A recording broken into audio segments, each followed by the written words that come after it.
झेप स्टुडिओच्या आपल्या एज्युकेशन आणि करिअर या सेशनमध्ये पुन्हा एकदा सर्वांचं स्वागत. आज आपण सर्व पदवीधर म्हणजे technical, non technical, engineering, non engineering, BA, BCom, BSc, BCA, agriculture, pharmacy किंवा इंजिनिअरिंग ह्यापैकी कोणत्याही क्षेत्रातला कोणताही पदवीधर असेल म्हणजे डिग्री होल्डर, त्याच्यासाठी भारतातल्या अग्रगण्य बँकेमध्ये अर्थात SBI मध्ये काही ओपनिंग्स आलेल्या आहेत. काही त्याच्यामध्ये रिक्त जागा भरण्यासाठी चांगली संधी आलेली आहे. 2000हून अधिक प्रोबेशनरी ऑफिसरच्या पोस्ट भरायच्यात.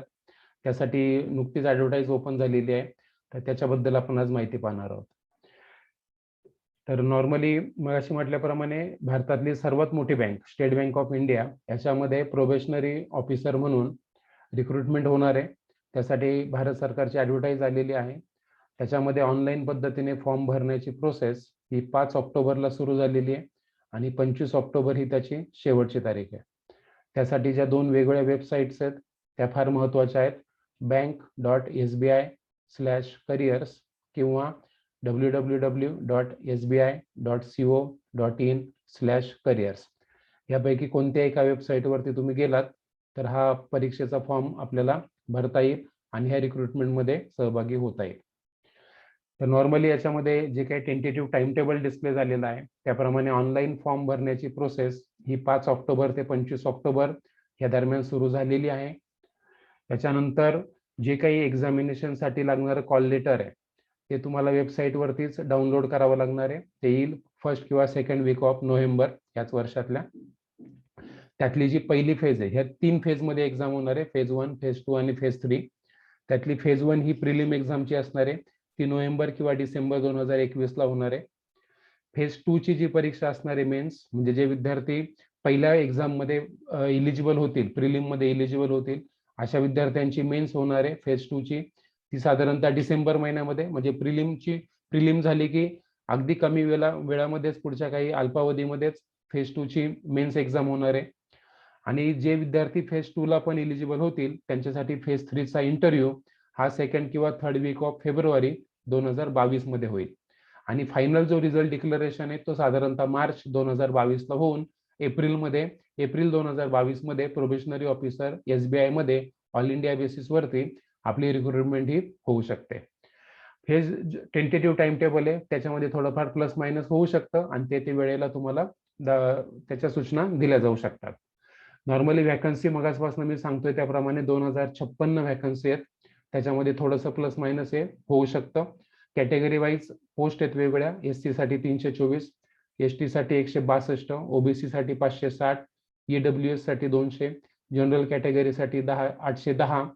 बाकी लेडीज कॅन्डिडेट्स असतील किंवा बाकी काही रिझर्वेशन वाईज पण काही किरकोळ पोस्ट आहेत. पण महत्वाचं काय 2056 एकूण जागा आहेत. इलिजिबिलिटी क्रायटेरिया मगाशी सांगितल्याप्रमाणे कोणत्याही शाखेचा पदवीधर असला पाहिजे, टेक्निकल, नॉन टेक्निकल कुठलाही. फक्त अट एवढीच आहे की 31/12/2021 म्हणजे ह्या 2021च्या डिसेंबर अखेरीपर्यंत त्याच्याकडे ग्रॅज्युएशनचं सर्टिफिकेट असणं गरजेचं आहे. त्याच्यानंतर एज फॅक्टरचा आपण विचार केला तर नॉर्मली एज फॅक्टर आहे ते 21 वर्षापेक्षा जास्त आणि 30 वर्षापेक्षा कमी. म्हणजे कोणत्याही कॅन्डिडेटसाठी नॉर्मली जर आपण पाहिलं तर एज लिमिट असं आहे 21 वर्षापासून ते 30 वर्षापर्यंत. आणि त्याच्यात मग कॅटेगरीनुसार रिझर्वेशन नुसार काही रिलॅक्सेशन दिलेलं आहे.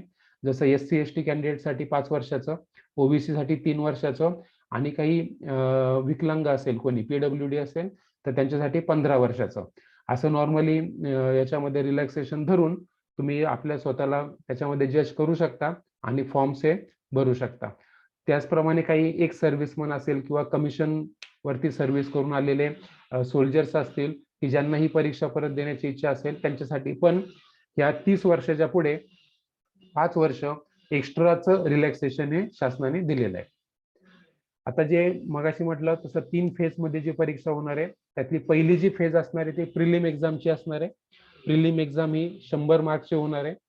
त्या 100 मार्क मध्ये 3 सेक्शन असणार आहेत. इंग्लिश, क्वांटिटेटिव्ह ऍप्टिट्यूड आणि रिझनिंग हे 3 सेशन असणार आहेत. 3 सेशनला वेगवेगळं टायमिंग असणार आहे 20 मिनिट, 20 मिनिट आणि 20 मिनिट. ही जरी ऑनलाईन परीक्षा असणार आहे त्यामुळे तुम्ही एकदा कॉम्प्युटरवरती ऑनलाईन पद्धतीने परीक्षा द्यायला बसल्यानंतर पहिला इंग्लिश लँग्वेजचा सेशन सुरू झाला तो 20 मिनिटं चालेल. 20 मिनिटानंतर ते टाइम आउट होणार. त्याच्यामुळे आपल्याला वेळ लावून हा पेपर सोडवावा लागणार आहे. त्याच्यामध्ये इंग्लिशला 30 मार्क आहेत आणि क्वांटिटिव्ह आणि रिझनिंगला 35 मार्क आहे. असं 100 मार्कचं हे टोटल वेटेज आहे.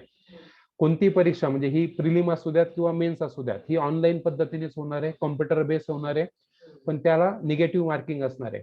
म्हणजे प्रत्येक ठिकाणी 0.25 मार्क, 1/4 मार्क हे तुमचं जर आन्सर तुम्ही चुकीचं दिलं, बरोबर दिलं तर 1 मार्क मिळणार आहे, पण चुकीचं दिलं तर 0.25 मार्क हे काय होणार आहे, कट सुद्धा होणार आहे. त्यामुळे त्याची सुद्धा काय करावी लागणार आहे, खात्री घ्यावी लागणार आहे. आता प्रिलिम मधनं किंवा फेज 1 मधनं मेन्सला किंवा फेज 2 ला किती कॅन्डिडेट जाणार, तर मेरिट असं काही लागणार नाही, पण नॉर्मली असं होणार, टोटल ज्या पोस्ट आहेत म्हणजे समजा 2056 जागा भरायच्यात, तर 2056च्या 10 टाइम्स 2056च्या 10 टाइम्स साधारणतः विद्यार्थी हे सिलेक्ट केले जातील पहिल्या फेजमध्ये आणि त्यांना मेन्सला बसवलं जाईल. 10 टाइम्स म्हणजे 2000 जागा जर भरायच्यात तर त्याच्या साधारणतः 10 टाइम्स म्हणजे 20,000 वगैरे कॅन्डिडेट प्रिलिम मधनं काय केले जातील, सिलेक्ट केले जातील आणि त्यांना मेन्सला काय केलं जाईल, अलाउड केलं जाईल. आता जी मेन्स होणार आहे ती 250 मार्कची होणार आहे, 250 मार्कची मेन्स होणार आहे. त्यातला 200 मार्कचा ऑब्जेक्टिव्ह टाईप क्वेश्चन पेपर असणार आहे आणि 50 मार्कचा डिस्क्रिप्टिव्ह टाईप हा तुम्हाला पेपर टाईप करावा लागणार आहे. हाताने लिहावा नाही लागणार आहे, पण तो कॉम्प्युटरवरती टाईप करावा लागणार आहे. तर 200 मार्कचा जो एमसीक्यू बेस असणार आहे त्याच्यामध्ये 4 सेक्शन आहेत, रिझनिंग अँड कॉम्प्युटर ऍप्टिट्यूड, त्यानंतर data analysis and interruption, third one is general economic banking awareness आणि चौथं म्हणजे इंग्लिश लँग्वेज. परत एकदा त्याला पण वेगळ्या वेळा आहेत, टोटल मिळून 3 तास मिळणार आहेत. त्यातल्या पण प्रत्येक सेक्शनला वेगवेगळं ड्युरेशन मिळणार आहे. जसं रिझनिंग साठी 60 मिनिट, डेटा अनालिसिस साठी 45 मिनिट, जनरल किंवा इकॉनॉमिक्स साठी 35 मिनिट्स आणि इंग्लिश साठी 40 मिनिट. ही 200 मार्कची एक्झाम होणार आहे. टोटल 155 क्वेश्चन्स असणार आहेत. आता याच्यामध्ये जो दुसरा पार्ट होणार आहे 50 मार्कसाठी, म्हणजे हे 200 मार्क सोडून जो 50 मार्क होणार आहे त्याच्यामध्ये तुम्हाला 30 मिनिटामध्ये letter writing and essay writing असणार आहे. टॉपिक दिले जातील त्याच्याप्रमाणे एसे रायटिंग आणि लेटर रायटिंग काय करायचंय, टाईप करायचंय आणि त्या तुमच्या त्या टाईप केलेल्या लँग्वेज प्रमाणे फॉर्मॅटला धरून तुम्हाला त्याच्यामध्ये काय केले जातील, मार्क्स दिले जातील. आता मेन्सचं परत एकदा, मेन्स वरनं तिसऱ्या फेजमध्ये म्हणजे इंटरव्ह्यूला जाणाऱ्यांची संख्या किंवा जाणाऱ्यांची निवड कशी केली जाईल, तर शक्यतो 3 टाइम्स मुलं इथनं आता सिलेक्ट केले जातील. मग अशी प्रिलिम पासून मेन्सला येताना 10 टाइम्स विद्यार्थी पकडले होते, इथनं आता 3 टाइम्स फक्त विद्यार्थी पुढे जातील. म्हणजे 2000 जर जागा पकडायच्यात भरायच्यात तर 6000 विद्यार्थ्यांना इंटरव्ह्यूला पुढे प्रमोट केलं जाईल. म्हणजे इथनं फक्त फेज 2 मधनं फक्त 6000 विद्यार्थीच इलिजिबल ठरतील की जे पुढे जाऊन काय करतील, इंटरव्ह्यूला इलिजिबल होतील किंवा इंटरव्ह्यूसाठी पात्र होतील. आता जो तिसरा राऊंड आहे इंटरव्ह्यूचा, त्या इंटरव्ह्यू मध्ये तुम्हाला 50 मार्क आहेत. म्हणजे दोन्ही पण होऊ शकतं, दोन्ही प्रकारे होऊ शकतं, दोन्हीपैकी एका प्रकारेच होतात. म्हणजे एक तर तुमचा फक्त 50 मार्क साठी फक्त वायवा इंटरव्ह्यूज होईल किंवा दुसरी मेथड सुद्धा वापरली जाऊ शकते. त्याच्यामध्ये 30 मार्कचा तुमचा इंडिव्हिज्युअल इंटरव्ह्यू होऊ शकतो आणि 20 मार्क तुम्हाला ग्रुपमध्ये काही एक्झरसाइज कराव्या लागू शकतात. म्हणजे अन्य कॅन्डिडेटच्या मदतीने तुम्हाला काही एक्झरसाइज कराव्या लागू शकतात आणि ग्रुपमध्ये तुमचा परफॉर्मन्स कसा आहे त्याला 20 मार्क आणि इंडिव्हिज्युअल परफॉर्मन्सला 30 मार्क. आता हे त्या वेळेला ठरेल की 50 मार्कचा फक्त वायवा होणार आहे की 30 मार्कचा वायवा आणि 20 मार्कची तुम्हाला ऍक्टिव्हिटी करायची, हे त्यावेळेला ठरेल. आता नॉर्मली जे काही तुमचं फायनल सिलेक्शन होईल, तर फायनल सिलेक्शन हे फेज 2 आणि फेज 3च्या बेसवरती होईल. फेज 1 मध्ये प्रिलिमला तुम्हाला किती मार्क पडले होते त्याचं कुठेही फायनल सिलेक्शन मध्ये काउंटिंग केलं जाणार नाही. फायनल सिलेक्शनसाठी फेज 2 म्हणजे तुमची मेन्स परीक्षा झाली होती तिचे मार्क्स कन्सिडर केले जातील आणि इंटरव्ह्यूचे मार्क्स कन्सिडर केले जातील. फेज 2 मध्ये तुम्हाला 250 पैकी जे काही मार्क पडले असतील तर ते मार्क तुम्हाला 75 पैकी कन्वर्ट केले जातील.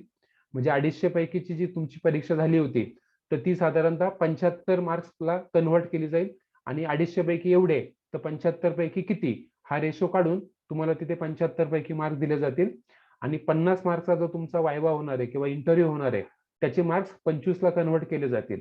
25 पैकी किती हे काढले जातील आणि असा 100चा बेस काढला जाईल. 75 + 25 असा 100चा बेस काढला जाईल आणि 100 पैकी जे विद्यार्थी पहिल्या टॉपर 2056 मध्ये येतील त्यांचं काय होईल, एसबीआय साठी त्यांचं सिलेक्शन होईल.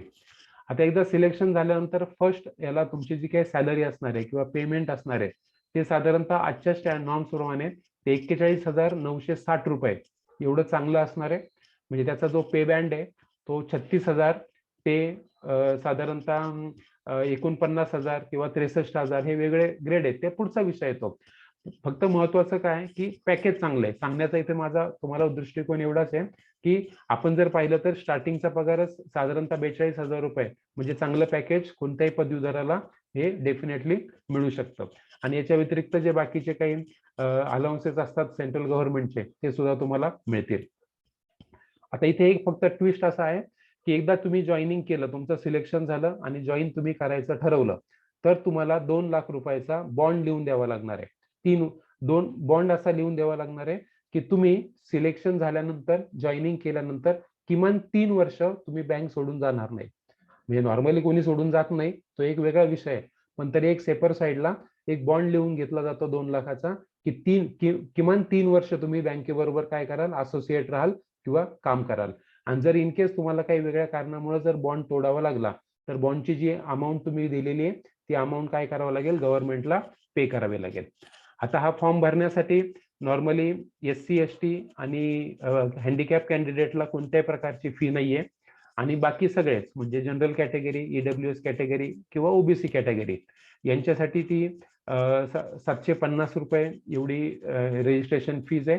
SC ST साठी आणि हँडिकॅप साठी कुठल्याही प्रकारची फीज नाहीये. आता इथे जरी वयाची अट जरी असेल, पण त्याच्यातून सुद्धा पुढचा अजून एक ट्विस्ट आहे, तो म्हणजे तुम्हाला ही परीक्षा किती वेळा द्यावी लागते. म्हणजे काही काही कॅन्डिडेट असे असतात की दरवर्षी ऍड आल्यानंतर दरवर्षी त्यांनी ही परीक्षा देतात किंवा दिलेली असते. तर तशा केसमध्ये रिस्ट्रिक्शन घातलेले आहेत की तुम्ही जर जनरल कॅटेगरी किंवा EWS मध्ये असेल तर तुम्ही जास्तीत जास्त 4 वेळा ही परीक्षा देऊ शकता. म्हणजे याच्या अगोदर जर तुम्ही 4 वेळा दिली असेल तर तुम्हाला आता परीक्षा देता येणार नाही. म्हणजे टोटल मिळून तुम्हाला तुमच्या लाईफमध्ये 4 चान्स मिळणार आहेत. त्याचप्रमाणे जनरल मधलं कोणी हँडिकॅप असेल किंवा थोडा अपंग असेल तर त्यांना 7 चान्स आहेत. OBC कॅन्डिडेटला 7 चान्स आहेत. त्याचबरोबर SC ST साठी कोणत्याही प्रकारचं रेस्ट्रिक्शन नाहीये, ते त्या वयोगटामध्ये किती वेळा ही परीक्षा देऊ शकतात. तर अशा प्रकारे ऍडव्हर्टाईज आलेली आहे. तर थोडा अवधी कमी राहिलेला आहे, आता 25 तारखेपर्यंतच फॉर्म भरायचे आहेत. त्याच्यामुळे ताबडतोब जे कोणी पदवीधरांना याची आवश्यकता वाटत असेल त्यांच्यापर्यंत ही इन्फॉर्मेशन नक्की पोहोचवा. तुम्हाला पण याचं गरज वाटत असेल तर फॉर्म भरा, कारण एक चांगली संधी इथे प्राप्त झालेली आहे.